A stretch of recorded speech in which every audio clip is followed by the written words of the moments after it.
अशा पद्धतीची राजपद मिळावं आणि उत्तम प्रकारे आपण त्या ठिकाणी म्हणजे वडिलांच्या गादीवर बसावं अशी जी काही इच्छा होती, आता त्या ठिकाणी तुझी जी इच्छा काय फळाला जाणार आहे. आणि मग वाजत गाजत हे अशा पद्धतीची बातमी जी काही आहे ही पूर्ण राजवाड्यात जाऊन पोचलेली आहे. उत्तम राजाने आता काय केलं तर हत्तीवरनं मिरवणूक काढून त्याला कुठे आणलेला आहे, राजवाड्यात आणलेला आहे. अशा पद्धतीने हा सगळा ध्रुव बाळाने कशा पद्धतीने तपश्चर्या केली. आता हत्तीवरून मिरवणूक काढली आणि ध्रुव आणि सुनीतीला दोघांनाही काय आणलेलं आहे, आता राजवाड्यात आणलेला आहे. अशा पद्धतीने हा ईश्वर चिंतनामध्ये ध्रुवानी जो काही आपलं तपश्चर्या केली, आता हे सगळं जे काही आहे ते आपल्याला आध्यात्मिक दृष्ट्या काय आहे ते म्हणून हा सगळा जो काही भाग जो काही आहे तो आम्हाला हे काही यातनं जे शिकवतो. सुरुची याचा अर्थ इंद्रिये जे जे मागतील ते ते भोगण्याची इच्छा राहणे, याला काय म्हणतात, सुरुची. याला सुरुची म्हणतात. आणि म्हणून ती सुरुची नाहीशी होण्यासाठी सुनीतीचा आधार आम्हाला घ्यावा लागेल. आणि सुनीतीचा आधार आम्ही घेतला तरच आम्हाला हळूहळू सुरुचीवर काय करता येणार आहे, मात करता येणार आहे. आणि तो मात आता हा उत्तम म्हणजे तरी नेमका कोण आहे, उत म्हणजे वर. आपण काय म्हणतो, दूध ओतू गेलं. आता दूध ओतू गेलं म्हणजे काय, ते वर आलं आणि ते चाण. उत याचा अर्थ ईश्वर आणि तम याचा अर्थ अंधकार. तम म्हणजे अंधकार. अर्थातच ईश्वर विषयक अंधकार उत्तमाच्या कोणाच्या होता, ईश्वर विषयक अंधकार आहे त्याच्या ह्याच्यामध्ये. या उत्तम राजाच्या अंतःकरणामध्ये ईश्वर विषयक अंधकार आहे. आणि तो ध्रुव असलेल्या यांनी काय केला, त्याला जाणीव करून दिलेली आहे. आणि त्याला जाणीव करून ध्रुव याचा अर्थ अविनाशी असलेलं तत्व, अढळ असणारं तत्व. आणि हे अढळ असणारं तत्व म्हणजे एक परमात्मा, याशिवाय दुसरं तिसरं काय नाही. सुरुची आम्हाला बुडवते तर सुनीती आम्हाला तारते. म्हणून आग्रह कशाचा, सुनीतीचा आग्रह हा आपल्याला असला पाहिजे. सुनीतीची कास जो धरतो तो ध्रुव पदावरती, अढळ पदावरती म्हणजेच ब्रह्मपदावरती जाऊन टोचतो. आणि म्हणून खऱ्या अर्थाने या ठिकाणी हा जो काही विचार आहे तो विचार आपल्याला हेच शिकवतो की हळूहळू आमच्या सगळ्या वासना जर का कमी कमी कमी कमी करत आणायच्या असतील तर आम्हाला एक परमात्म्याला ध्रुव म्हणजे अढळ अशा पद्धतीने काय, म्हणून उपासनेला काय आहे, दृढ अंतःकरणात ते आम्हाला धरता आलं पाहिजे. आणि असं ज्याला दृढ अंतःकरणामध्ये धरता येतं तर तोच खऱ्या अर्थाने त्या अढळ पदाकडे काय करू शकतो, तर वाटचाल करू शकतो. आणि म्हणून हा पाया जर का कोणता असेल तर तो म्हणजे सुनीती हा आमच्या जीवनाचा पाया आहे. आणि त्याच्यावर आम्हाला कोणती इमारत बांधायची तर भक्तीची इमारत बांधायची आहे. आणि त्याच्यावर आम्हाला ज्ञानाचा कळस जो काही आहे तो बसवायचा आहे. आणि या दृष्टिकोनातून हा सगळा विचार एकच या कथा भागातून जे शिकायचं ते एवढंच शिकायचं की आमच्या अंतःकरणात निश्चयाचं बळ असलं पाहिजे की हे मला प्राप्त करून घ्यायचंच आहे. असा हा जो काही, आणि तो कोणाला शरण गेला, ध्रुव जो आहे तो एक परमात्म्याला फक्त शरण गेला. अन्याश्रयाणाम त्यागो आनंदता असं नारद भक्तिसूत्र सांगतं. म्हणजे बाकीचे सगळे आश्रय जे काही आहेत ते तेवढ्या पुरते ते आहेत. खऱ्या परमात्म्याचाच आश्रय मला एक आहे आणि परमात्माच याच्या माध्यमातून मला काय करतो आहे, मदत करतोय. आधार जरी वाटला मला इतरांचा तरी कोण आधार देतोय, यांच्या माध्यमातून त्यांनीच आधार. आपण म्हणतो ना, बोलतो आपण कसा देवासारखा धावून आला, नव्हे देवच धावून आला. देवासारखा धावून आला म्हणजे काय आहे त्या ठिकाणी की त्याच्या माध्यमातून देवच धावून आला आणि त्यांनी काय केलेलं आहे तर आम्हाला मदत केलेली आहे. आणि जो बाल्यावस्थेमध्ये अशा प्रकारची दृढ अशी भक्ती करतो त्याला निश्चितपणे याची देहाड याची डोळा काय पाहायला मिळतं. म्हणून आपल्या सगळ्या संत मंडळींचं बघा अत्यंत बालवयामध्येच त्यांनी काय केलेलं आहे, या परमेश्वर प्राप्तीच्या मार्गाला ते लागले. 8व्या वर्षी समर्थ म्हणतात विश्वाकर चिंता करतो विश्वाची. सगळी संत मंडळी जी आहे ती लहानपणापासून बाल्यावस्थेपासूनच त्या ठिकाणी खऱ्या अर्थाने, आणि जसं ध्रुवाने या ध्रुवाच्या कथेतून एकच घ्यायचं की कोणाचंही भय म्हणजे निर्भय अवस्था, भगवंत माझ्या पाठीशी आहे या याने काय येते, निर्भयता येते. आणि तो माझ्या पाठीशी आहे हा दृढ भाव जर अंतःकरणात नसेल तर आम्ही काय डामाडोल होतो आणि भयभीत होतो. आणि म्हणून खऱ्या अर्थाने एका भगवंताचाच आश्रय जो काही आहे तो आम्हाला वाटला पाहिजे. आणि आम्ही झडझडोनी वहिला निघ ये भक्तीची वाटेला ग तेणे काय पावसी अव्यंग निज धाम माझे, असा मला हे अव्यंग धाम जर का प्राप्त करून घ्यायचं असेल. भगवंतांनी या उत्तम राजांनी ध्रुवाचा अपमान केला. आईने केला ना अपमान, हाकलून दिलं. पण त्या अपमानाचा त्या ठिकाणी ती संधी साधून तो कुठे वळलेला आहे. म्हणजे प्रत्येक गोष्टीची संधी साधून जे जे काही आमच्या आयुष्यामध्ये घडत आहे ते घडलेलं त्याची संधी साधून आम्हाला त्यातनं बाहेर पडता आलं पाहिजे. आणि बाहेर पडून त्याचा उपयोग आम्हाला करून घेता आला पाहिजे. असा ज्याला उपयोग करून घेता येतो तोच खऱ्या अर्थाने काय होतो तर पुढे जाऊ शकतो. अशा प्रकारचा सगळा भाग ध्रुवाच्या चरित्रातला आपण पाहिलेला आहे. खरं म्हणजे खूप भाग राहिलेला आहे. पुढे पृथ्वीराजाचं त्या ठिकाणी काय येतं तर कथा त्या ठिकाणी येते. आणि हा पृथ्वीराजा म्हणजे अर्चन भक्तीचे ह्या आचार्य आहेत. त्याच्याही पुढे आणखीन जर का कोणता भाग येत असेल तर पुरंजनाचं आख्यान एक येतं. तर एक मी जर कधी सांगत बसली तर उद्या जो आपल्याला नेमका भाग बघायचा आहे तो भाग आपला उद्या पाहणं होणार नाही. उद्या आपल्याला म्हणून मी आता नुसते उल्लेख करणार आहे. हे 2-4 उल्लेख करते आणि मी थांबते की पृथ्वीराजा जो आहे अश्वमेध यज्ञ केलेला अत्यंत हा अर्चन भक्तीमध्ये श्रेष्ठ असणारा असा हा पृथ्वीराजा आहे. आणि म्हणून त्याचं उल्लेख करताना त्या ठिकाणी त्यांनी काय केलेलं आहे तर पृथ्वीसारिखा अर्चनी वाटत आहे, खरा अक्रूराच्या समबंधित आहे, नसे गर्व काही अणुमात्र ऐसा, नमस्कार माझा सद्गुरु रामदासा. अशा पद्धतीने सद्गुरु रामदासांचं उद्धव स्वामी एका याच्यामध्ये वर्णन करताना ते असं म्हणतात की हा कसा आहे, हे कोण समर्थ कसे आहेत तर पृथ्वीसारिखा अर्चनी वाटत आहे. त्या संपूर्ण एक त्यांचं अष्टकच आहे, नमस्कार अष्टक. त्या अष्टकामध्ये एक कोणाकोणासारखे समर्थ आहेत याचं वर्णन केलेलं आहे. परीक्षिता राजासारखं ज्यांनी श्रवण केलं, नारदांसारखी ज्यांनी काय केली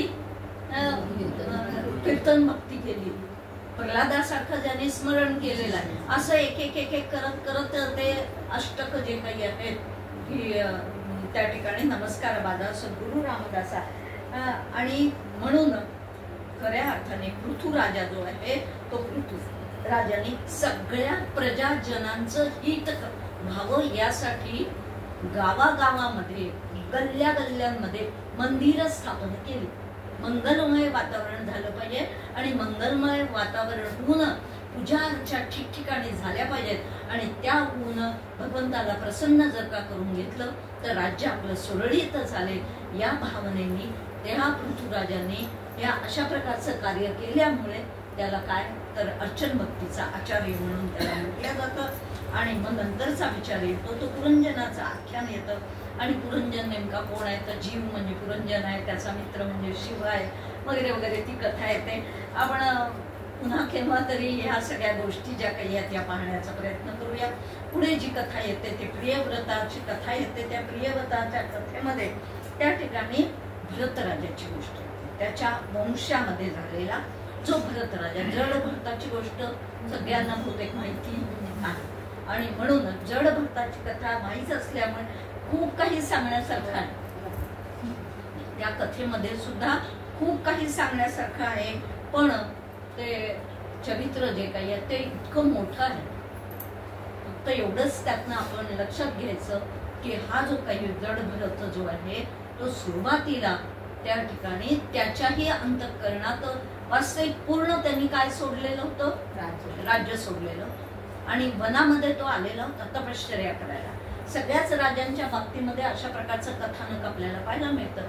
वनामध्ये आला आणि वनामध्ये येऊन आता आपला काय झालेला आहे, वृद्धापकाळ होत आलेला आहे आणि म्हणून वनामध्ये आला आणि वनामध्ये येऊन तपश्चर्या करायला त्यांनी सुरुवात केली. तपश्चर्या करत असताना त्या ठिकाणी ज्या नदीच्या किनारी त्या ठिकाणी तो बसलेला होता, त्याचा आश्रम होता, त्या आश्रमाच्या तिथून त्यांनी एक दिवस पाहिलं की नदीमध्ये एक हरिणी, गर्भवती असलेली हरिणी जी काही आहे ती हरिणी त्या ठिकाणी मागे सिंहाची डरकाळी ऐकायला आल्याबरोबर ती काय झालेली आहे, भयभीत झाली की आता आपल्याला काय करणार, हा सिंह आपल्याला खाणार. या अत्यंत भयभीत झाली आणि आपल्याला आणि त्या आत असलेल्या गर्भाला वाचवण्यासाठी तिने त्या नदीच्या या किनाऱ्यावरून त्या किनाऱ्यावर अशी काही जबरदस्त झेप मारलेली आहे की ते झेप मारत असताना तिच्या पोटात असलेलं जे बाळ जे आहे, म्हणजे हरिण जे काही आहे, ते हरिण काय झालं, त्या नदीमध्ये पडलं आणि ती तिकडे उडी मारून तिकडे ती काय झाली, गतप्राण झाली. पण गतप्राण होत असताना तिने त्या ठिकाणी असलेल्या त्या ऋषींकडे तिची नजर गेलेली आहे आणि नजर जाऊन जणू काही ती विनवणी करते आहे की माझ्या बाळाला आपण सांभाळा. आणि ते जे काही बाळ आता नदीमध्ये पडलेलं आहे, ते हरिण जे काही एवढं पाडस पडलेलं आहे, त्या पाडसाला त्यांनी पाहिलं, या कोणी भरतानी बघितलं आणि त्या भरतानीच मग त्या ठिकाणी काय केलेलं आहे तर त्याला उचलून आश्रमामध्ये आणलेलं आहे. आता याचं पालन पोषण करण्यासाठी हाच काय झाला, माता पिता झाला आणि आता त्यांनी त्याच्यासाठी गाय आणली आहे की याला दूध पाजलं पाहिजे. म्हणजे ज्या याच्यासाठी त्यांनी सगळा संसार सोडलेला होता तोच आता काय तिथे आता राहून राहून त्याला या हरणाचं कोण पालन पोषण करेल, याचं पालन पोषण करायला पाहिजे. आणि म्हणून त्याने आता हर प्रकारे त्याचं पालन पोषण त्या पाडसाचं करायला सुरुवात केलेली आहे. आणि आता त्याने म्हणजे हळूहळू हळूहळू एखादी वाघाची डरकाळी आली, एखादी सिंहाची डरकाळी आली तर पटकन त्या काय हरणाच्या पाडसाला काय घ्यावं, जवळ घ्यावं, त्याला संरक्षण द्यावं, त्याच्यावरनं काय कौतुक करावं, त्याचं पालन पोषण करावं, असं चाललेलं आहे. करता करता आता हरणाच्या चिंतनाशिवाय ईश्वर चिंतन बाजूला पडलं आणि हरणाचं चिंतन सुरू, पाडसाचं चिंतन सुरू झालं. आणि असं ते पाडसाचं चिंतन करता करताच एक दिवस त्याचे प्राण जे काही आहेत ते निघून गेलेले आहेत. अंतिमती साहती, आणि या न्यायाने अंतिमती जी होती ती काय होती, हरणाच्या संदर्भातली होती. म्हणून त्या ठिकाणी दुसरा जन्म जो काही आहे त्या भरताचा तो काय झालेला आहे, तो पुन्हा हरणाचा जन्म झालेला आहे. पण त्या हरणाचा जन्म झालेला असला तरी सुद्धा एवढं भान त्याला आहे की आपण तपश्चर्या करत होतो आणि त्याचा परिणाम त्या ठिकाणी हरणाचं वासना आपल्या अंतःकरणात शिल्लक राहिली आणि म्हणून आपल्याला हरणाचा जन्म प्राप्त झाला. आता मात्र अशा पद्धतीने आपण काय म्हणून ते हरिण ज्या आश्रमाजवळच तिथे तिथे काही ऋषी राहतात तिथेच ते काय करत आहे, त्या आश्रमाजवळच ते फेऱ्या मारतायत, तिथेच ते राहत आहे. आणि एक दिवस ते हरिण पुन्हा काय झालं, एक अशी कथा सांगितली होती. एक ब्राह्मण होता, त्या ब्राह्मणाला 2 पत्नी होत्या. त्यातल्या पहिल्या पत्नीला 9 बाळ होती, पण दुसऱ्या पत्नीला काहीही नव्हतं. म्हणून त्या दुसऱ्या पत्नीच्या पोटी हे हरिण जे आहे गतप्राण झालं आणि ते काय झालं, ते पुन्हा कुठे जन्माला आलं, त्या ब्राह्मणाच्या घरी जन्माला आलं. आणि त्या ब्राह्मणाच्या घरी त्या दुसरी पत्नी जिला मुलबाळ नव्हतं तिच्या पोटी ते जन्माला आलं. आणि ते जन्माला आल्यावरती त्यांनी ते गर्भात आईच्या असतानाच ईश्वराला वचन दिलं होतं की मी आता काय करणार नाही, मी आता बोलणारच नाही. सगळं काय झाली त्या ठिकाणी, आता मी फक्त तुझी प्राप्ती केली. सोहम म्हणत असताना ते बाळ आईच्या गर्भात जेव्हा असतं ना तेव्हा ते सोहम चाललेलं असतं आईचं. त्या बाळाचं जे काही आहे ते सातत्याने सोहम सोहम सोहम सोहम हा श्वास त्याचा चाललेला असतो. आणि मग आता हे मला इथे काही आता या कशात होत नाही, या कैदेमध्ये मला आता सहन होत नाही, म्हणून आता मला इथून काय कर देवा, ईश्वरा तू सोडव. असं जेव्हा ते प्रार्थना करतं तेव्हा ती बाई प्रसूत होते आणि त्याच्यातनं ते बाळ जन्माला येतं. आणि जसा त्याला जगाचा वारा लागतो तसं सोहम विसरतो आणि कोहमला संवाद कोण आहे, कोण आहे, कोण आहे, 12 दिवस तेच म्हणत राहतं, मी कोण आहे, मी कोण आहे, मी कोण आहे, टॅहा टॅहा, म्हणजे मी कोण आहे, कोण आहे. आणि मग 12व्या दिवशी म्हणून त्याला नाव दिलं जातं की तू अमुक अमुक आहेस. असं ते बाळ जन्माला आलं. आणि जन्माला आल्यावर मात्र त्या ठिकाणी सातत्याने ईश्वराचं भान त्या बाळाला लहानपणापासून होतं, म्हणून बोलत नव्हतं. अगं हा बोलतच नाही, हा काहीच करत नाही, म्हणून हे काय मठ्ठ आणि मंद, हा मुका आणि बहिरा असा जन्माला आलेला आहे का काय, असं त्या आई वडिलांना वाटायला लागलं. आणि हा मुका बहिरा जन्माला आलेला आहे, मग आता याच्यासाठी काय करावं, याला काहीतरी काय याचं मुंज केली काय तर काहीतरी याच्यामध्ये फरक पडेल. आणि म्हणून त्या मुलाची काय केल्या जाते, मुंज केल्या जाते. तरी सुद्धा ते काय बाळ बोलत नाही काही फारसं, आणि फक्त खाणं आणि काय जे काय करायचं आहे ते करणं आणि सतत भगवंताच्या ईश्वर चिंतनामध्ये मग्न राहणं. आणि म्हणून त्याचं नाव सुद्धा जे काही ठेवल्या जातं ते भरतच ठेवलं जातं. पण तो कसा असतो, जड भरत, त्या काही करत नाही, म्हणून त्याला जड भरत असं म्हटल्या जातं. आणि असा हा जड भरत हळूहळू मोठा होतो. आणि मोठा होता होता मग ती आई जी काही आहे ती सावत्र ऐकते. एक दिवस ते वडील जातात म्हणून ती सती, ती दुसरी पत्नी जी असते, या जड भरताची बायको जी असते, आपल्या आई जी असते, ती काय जाते सती म्हणून त्यांच्या बरोबर चालली जाते. आणि मग ही सावत्र आई जी आहे हिच्याकडेच काय येतं, चल पालन पोषण घे. आता हा काय हक्काचाच घरगडी मिळाला, आणि हक्काचा घरगडी मिळाल्यामुळे त्याला वाटेल ती कामं सांगणं जी काही आहे ते आता तिचं सुरू होऊन जातं. खूप त्याला जेवायला सुद्धा मिळत नाही, शिळं पाकं त्याला खायला मिळतं, तरी सुद्धा तक्रार करत नाही. करता करता करता करता थोडा मोठा होता सगळ्या या बाकीच्या 9 भावंडांना मात्र आई चांगलं चुंगलं खायला देते, आणि मला मात्र काहीतरी शिळं पाकं माझ्यासमोर ठेवल्या जातं. अशा पद्धतीने ते पाहतोय पण तक्रार करत नाही. भगवंताची इच्छा करून तो सगळं ते सहन करत असतो. आणि एक दिवस मात्र आई त्याला काहीतरी खूप अद्वा बोलते, आणि त्या ठिकाणी तो तिथून मग घराच्या बाहेर पडतो. बाहेर पडल्यावरती त्या रस्त्याने जात असताना एक शेतकरी असतो. तो शेतकरी त्या वाट पाहत असतो, कोणीतरी आपल्याला एखादा गडी मिळाला तर फार बरं होईल, आपल्या शेताचं रक्षण करायला. हा अनायसे धट्टाकट्टा चांगला दिसतो आहे, तर याला शेताचं रक्षण करायला आपण काय केलं पाहिजे, तर याला ठेवलं पाहिजे. आणि म्हणून त्याला काय म्हणत आहे, तर तू आता आमच्या या शेताचं रक्षण कर, आणि रक्षण करण्यासाठी तू ही जी काही पाखरं येतात या पाखरांना तू काय करत जा, तर उडवून लावत जा, अशा पद्धतीने त्याला सांगितलं. आणि त्याला ते सांगितल्यानंतर मात्र तो तर रक्षण करायसाठी राहिलेला आहे.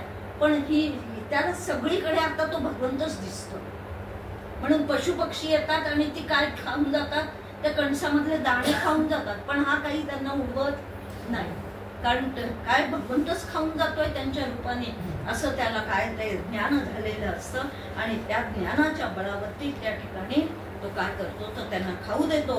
आणि मग जेव्हा हे अशा पद्धतीने सगळं काही हे पशुपक्षी खाऊन जात आहेत, आणि हा मात्र या शेताचं पिकाचं रक्षण काही करत नाही, त्याला मारझोड करतात. तो शेतकरी मारझोड करतो.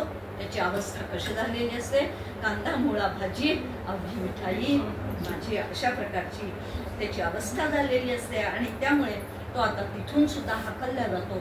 हाकलून तो पुढे जो काही पुन्हा रानावनातून जाता जाता एक सौरव नावाचा, एक राहुगण नावाचा राजा जो काही आहे, तो राजा त्या रस्त्याने चाललेला असतो.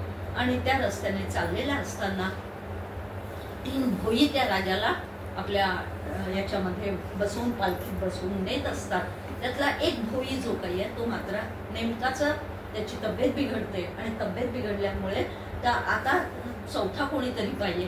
आणि हा अनायसे तिथून जाताना जेव्हा दिसतो, तेव्हा ते 3 भोई जे आहेत ते त्या या चौथ्याला म्हणजे जड भरताला बोलवतात, आणि ते त्याला म्हणतात की तू काय कर, तर ही पालखी धरायला लाग. आणि तो पालखी धरायला लागतो. आणि पालखी धरायला लागल्यावरती मात्र त्याला त्या ठिकाणी आधीचा एक भाग माझा राहून गेलेला आहे थोडासा, तर जेव्हा हा तो त्या शेतातनं शेतकऱ्यांकडून येतो, तेव्हा तो जेव्हा शेतातून अशा पद्धतीने चाललेला असतो तेव्हा 4 डाकू तिथे येतात आणि ते 4 डाकू जे काही आहेत ते याला पकडतात.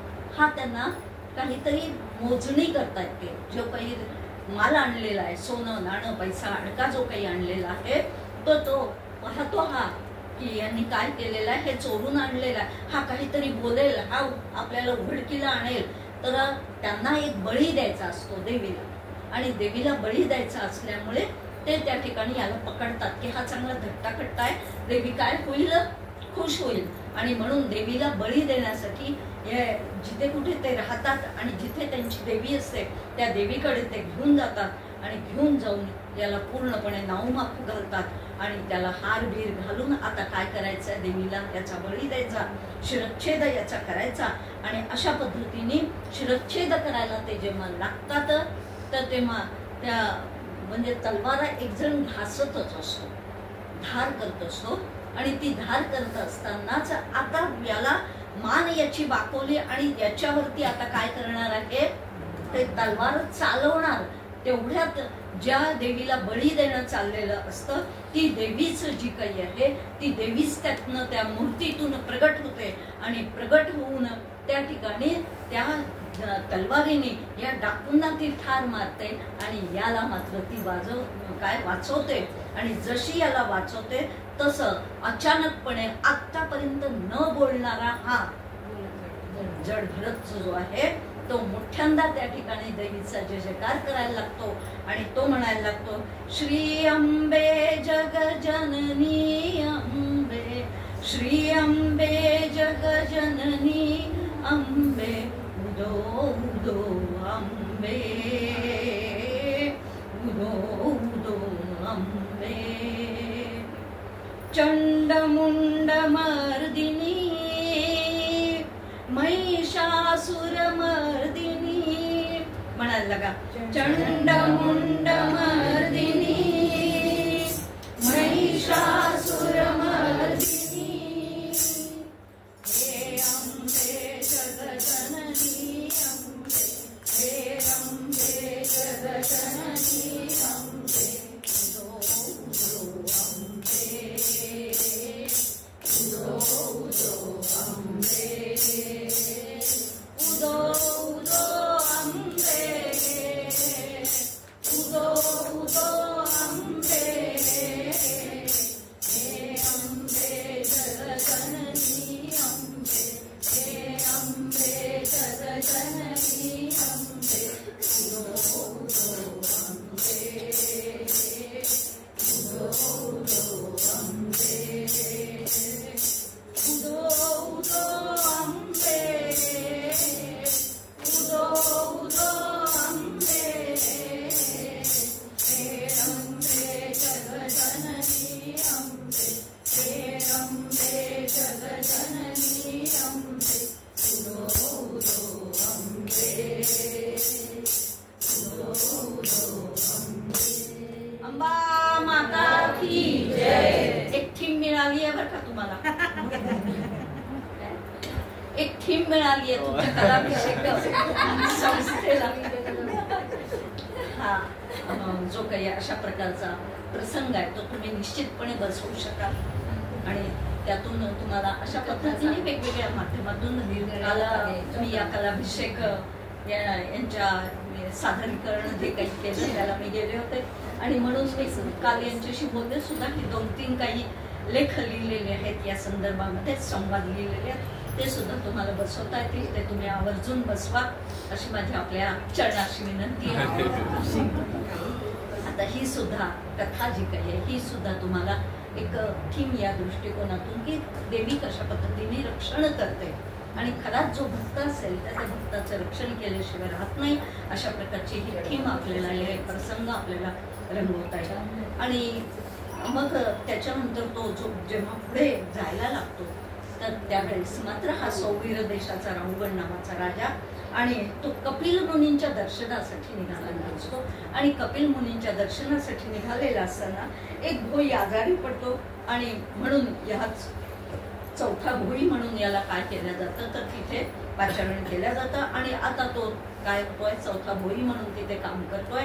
आणि तो काम करत असताना आता याची दृष्टी अत्यंत व्यापक झालेली आहे, सूक्ष्म झालेली आहे. आणि त्यामुळे तो चालताना उड्या मारत मारत चालतो. आणि उड्या मारत का चालतो हे तर खाली कुठे मुंग्यांचा बारूळ दिसतो म्हणून मुंग्यांच्या बारूळावर पाय पडू नये. तिथे सुद्धा तो कोण आहे तो भगवंतच आहे. आणखीन काहीतरी दिसत आहे त्याच्यावरती पाय पडतात, कुठले किडे दिसत आहेत, काही दिसत आहे त्याच्यावर पाय पडता उपयोगाचं नाही म्हणून तो उड्या मारतोय. आणि उड्या मारल्याचा परिणाम असा होतो की आत बसलेल्या त्या राहुगडाला काय होत आहे धक्के बसतात. आणि ते धक्के बसल्यावर तो त्या ठिकाणी त्यांना म्हणायला लागतो की अरे तुला काय चालता येत नाही का नीट व्यवस्थित, दिसायला तर तू चांगला धट्टाकट्टा दिसतोय पण तू असा काय चालतोयस. आणि म्हणून त्या ठिकाणी तो म्हणतो आहे की तुला काही चालता येत आहे की नाही, तुझं मस्तक मी उडवू का वगैरे अशा पद्धतीने तो राहुगण जेव्हा त्याला म्हणतो. आणि तो काही सुद्धा उत्तर देत नाही त्याच्यावर. तो म्हणतोय तुला काही ऐकू येत आहे की नाही, मी एवढं तुला विचारतोय तरी सुद्धा तू उत्तर देत नाहीस. आणि त्यावेळेस त्या ठिकाणी तो म्हणतोय की काय तू थकलायस का काय, अरे दिसतोयस चांगला काय धडधाकट आणि तरी पण तू असा चालतोयस, तू थकलायस का काय. आणि त्यावेळेस राहुगण त्याला उत्तर देतोय हो राजा मी खूप थकलेलो आहे. कसं काय थकलेला आहे. आणि तो उत्तर देतो आध्यात्मिक आजपर्यंत 84 लक्ष फिरत आलो. काय फिरत आलो आजपर्यंत 84 लक्ष फिरत आलो. त्यामुळे मी आता दमलेलो आहे. आणि मी दमलेलो असल्यामुळे की त्या ठिकाणी मी थकलो आहे. आणि तो राजाला प्रश्न विचारतो राजा खरं लठ्ठ कोण आणि खुश कोण. तो विचारतो आहे देह आहे की आत्मा, कोण आहे लठ्ठ आणि कोण आहे खुश. आणि म्हणून त्या ठिकाणी कोण सेवक आणि कोण मालक. तो जेव्हा दरडवून त्याला म्हणतो आहे की अरे मी राहुगण राजा आहे आणि तुला अजून हे कळत नाही का मी कोण आहे ते. मग तो विचारतो की राजा कोण आहे आणि रंग कोण आहे, कोण सेवक आहे आणि कोण त्या ठिकाणी अशा पद्धतीने. म्हणून सर्वांचा निर्माता एक परमेश्वरच आहे आणि त्याची आज्ञा प्रत्येकालाही पाळावीच लागते. म्हणून तुला जी शिक्षा करायची असेल ती या देहाला तू शिक्षा कर, तू मला शिक्षा करू शकणार नाहीस. कारण मी कोण आहे, मी आत्मा आहे आणि आत्म्याला तू मारू शकत सुद्धा नाही, तू काही शिक्षा सुद्धा करू शकत नाही. हे जेव्हा बोलणं त्याने ऐकलं तेव्हा मग तो पालखीत बसलेला हा राहुगण राजा जो काही आहे तो मात्र लगेचच खाली उतरलेला आहे. आणि तो म्हणतो आहे की तू आहेस तरी कोण. अरे तू एखाद्या विद्वानासारखं बोलतोय, दिसायला तू अत्यंत साधा दिसतोयस पण तू एखाद्या ज्ञानोपदेश करावा अशा प्रकारची ज्ञानी व्यक्ती तू वाटतो आहेस. आणि म्हणून मी तुझी पूजा करू इच्छितो असं कोण म्हणत आहे. तो राजा म्हणतोय भरताने मंद स्मित केलाय. राजा देहाची पूजा केली काय आणि नाही केली काय. पुन्हा त्याचं काय सांगणं चाललेलं आहे, ज्ञानच सांगणं चाललेलं आहे. अरे शरीर म्हणजे मी हे असं जे काही तुला वाटतंय ना हे काय आहे, हे तुझा भ्रम आहे. आणि म्हणून खऱ्या अर्थाने तो वास्तविक पाहता या शरीराची तू पूजा करशील पण आत्मा तर सर्वदूर सर्वत्र काय झालेला आहे, व्यापून भरलेला आहे. आणि म्हणून खऱ्या अर्थाने हा तुझा देहाहंकार, हा तुझा राजा मी आहे, हा जो काही अहंकार आहे हा अहंकारच तुला अशा पद्धतीने तू कपिल मुनींकडे कशासाठी चाललेला आहे. आणि त्यावेळेस तो म्हणतायत की मी ज्ञान ग्रहण करण्यासाठीच कपिल मुनींकडे चाललेलो होतो पण आता माझा प्रवास थांबलाय, आता आपणच मला ज्ञानोपदेश करावा. आणि त्यावेळेस त्या ठिकाणी ते सांगतायत अरे ही लाकडाची पालखी, पालखीला लाकडाचा आधार, त्याचबरोबर या लाकडाला वृक्षाचा आधार, वृक्षाला भूमीचा आधार, भूमीला जलाचा आधार, जलाला तेजाचा आधार, तेजाला वायूचा आधार आणि वायूला आकाशाचा आधार आणि आकाशाला परब्रह्माचा आधार. तू आणि मी आपण वेगवेगळे नाही, आपण दोघेही जण काय आहोत, दोघेही आपण एक रूपच आहोत, आत्मस्वरूपच आहोत. अशा पद्धतीचा विचार जो काही आहे, उपदेश जो काही आहे तो त्या ठिकाणी कोणाला केला तर त्या राहुगण राजाला त्या ठिकाणी कोणी केलेला आहे तर या जड भरताने केलेला आहे. आणि मग जड भरताने अशा पद्धतीने राजाला बोध केलेला आहे. वर या देहादी दृश्याचं त्या ठिकाणी त्यांनी काय पटवून सांगितलेलं आहे, मिथ्यत्व पटवून सांगितलेलं आहे आणि आत्म्याचं सत्यत्व जे काही आहे ते सत्यत्व प्रदान केलेलं आहे आणि ते सत्यत्व प्रदान करून राजा आता तू एकच कर, आता तू अखंड या चिंतनामध्ये राहा, अशा पद्धतीने राहुगणाने त्याला उपदेश केला आणि भरत जडभूताने आपला देह जो काही आहे तो त्या ठिकाणी काय केलेला आहे तर त्या ठेवलेला आहे. अशा पद्धतीची ही कथा आपण आता बघितली. जडभरताची कथा मला वाटलं सांगावं लागणार नाही, पण हे सगळ्यांची इच्छा होती म्हणून मी ती सांगितली. पुढे उद्यापासनं आपण थोडेसं गोपाळकृष्णाचा जन्म कसा झाला, काय झाला, तत्पूर्वी एक दोन नुसते उल्लेख करूया. रामाच्या जन्माचा उल्लेख करूया आणि कृष्णाचा जन्म उद्याला होईल आणि गोपालकाला पण उद्यालाच होईल. जन्म आणि गोपालकाला दोन्ही काही लीला ज्या काही आहेत भगवंताच्या, त्या भगवंताच्या लीला सुद्धा आपण उद्याला बघूया की कशा पद्धतीने त्याचे आध्यात्मिक अर्थ सुद्धा कसे आहेत, त्याचाही उहापोह थोडासा करण्याचा प्रयत्न या ठिकाणी करेन. आणि मग संध्याकाळच्या वेळेस आपण गोपालकाला करू. गोपालकाल्याने आपल्या कथेची उद्या सांगता होईल. दुसऱ्या दिवशी म्हणजे त्याच्या पुढच्या दिवशी आपल्याला भगवंताची लग्न लावायची आहेत आणि भगवंताचं लग्न लावल्यानंतर द्वारकाधीश म्हणून मग उरलेला सगळा भाग जो काही आहे तो 7व्या दिवशी आपण घेणार आहोत. आणि अशा पद्धतीने आपण हा म्हणजे माझ्या मतीप्रमाणे थोडक्यामध्ये हा अशा पद्धतीने भाग सांगण्याचा प्रयत्न मी केलेला आहे. विशेष भर कथेपेक्षा सुद्धा तत्वज्ञानावर द्यावा हा माझा कदाचित पिंड असेल किंवा माझ्या सद्गुरूंची तशी इच्छा असावी म्हणून तसं घडलेलं असावं. अशा पद्धतीने आपण हा विचार बघितलेला आहे. झालेलं चिंतन परमेश्वराच्या चरणी, सद्गुरूंच्या चरणी, आपल्या सगळ्यांच्या चरणी समर्पित करून वाणीला विराम देते. जय जय रघुवीर समर्थ गोपाल कृष्ण भगवान